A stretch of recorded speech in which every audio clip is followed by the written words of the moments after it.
इनिय पोंगल नड़वातकल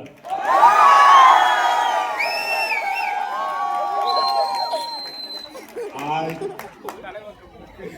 पोंगल एक global festival बन चुका है।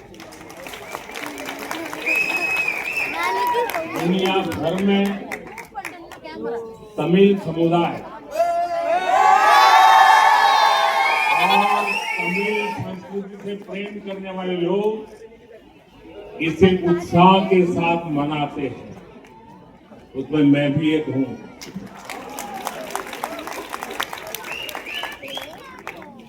इस विशेष पर्व को आप सभी के साथ मनाना मेरे लिए सौभाग्य की बात। हमारे तमिल जीवन में पोंगल एक सुखद अनुभूति की तरह है। इसमें अन्नदाता की मेहनत, धरती और सूर्य के प्रति आभार का भाव, साथ ही ये पर्व हमें प्रकृति, परिवार और समाज में संतुलन बनाने का रास्ता दिखाता है। इस समय देश के अलग अलग हिस्सों में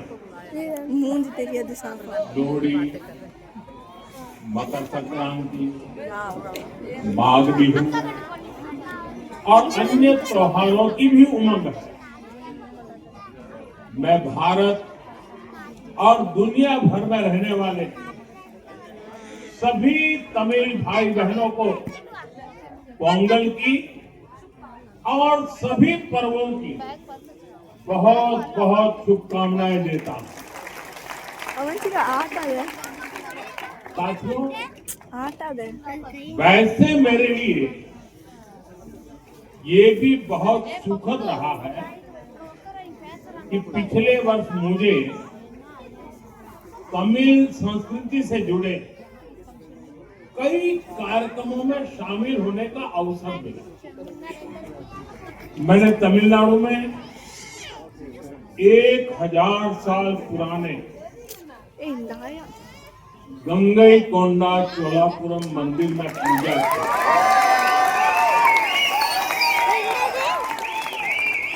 वाराणसी में काशी तमिल संगमम के दौरान सांस्कृतिक एकता की ऊर्जा को पल पल उसके साथ जहां भी रहा मैं जुड़ा रहा, मैंने उसे महसूस किया। जब मैं पंबन द्वीप के लोकार्पण के लिए रामेश्वरम गया था तो तमिल इतिहास की महानता का फिर एक बार साक्षी बना। हमारी तमिल संस्कृति पूरे भारत की साझी विरासत है। इतना ही नहीं, पूरी मानवता की ये साझी विरासत है। मैं एक भारत श्रेष्ठ भारत की जिस भावना की बात करता हूं, उसे पोंगल जैसे पर्व और सशक्त बनाते हैं।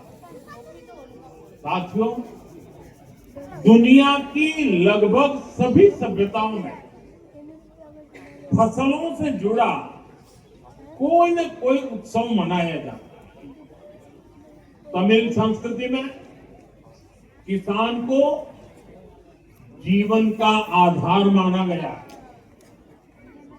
तिरुकुरल में कृषि और किसानों पर विस्तार से लिखा गया।